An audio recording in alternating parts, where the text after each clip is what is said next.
Panguva ine zvonzi security forces emunyika yeZimbabwe aiwa vari kuona kuti vari kutumiwa ne the government.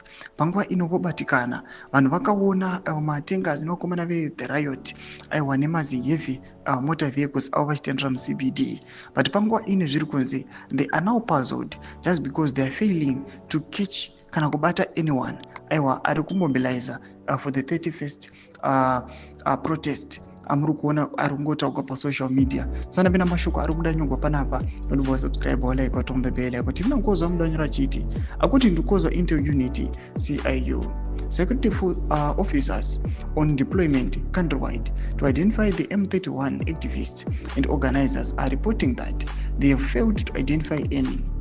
Even in big towns like Bulawayo, Masvingo, Mutare, and Gweru, this has kept the country's national JOC so puzzled. Domashakaruda pana zvins aiwa these forces vari kutumwa aiwa in all the cities vachinotsvaka kuti maactivist kana kuti vanhu vari kupusha for the maprotest vari kupi, vari pai, ndivanani, vari kuita nezvei, kuri kunzi aiwa vari kutadza kana kubata nemumwe chete zvake up to date panguva inoi. Zviri kuonekwa kunzi aiwa these guys they are now puzzled just because havasina kana any hint kana any idea kuti aiwa since pasocial media pari kuva awash, pari kuonekwa pane mabombs ari kuya achikandiwa kubva nabomb shogeza kubva kune mamwe masections emasupporters aiwa ageneral vari from the ruling party ZANU-PF vachiona maattacks vachiwanda pasocial media. They're expecting to find also vanhu vangaifamba vachimobilize vanhu, but tiri kuona kuti hazvisiri izvo. Zviri kuita kuti aiwa these guys security forces ave puzzled. Panguva ino yatiri kuona kuti yes the riot can be deployed,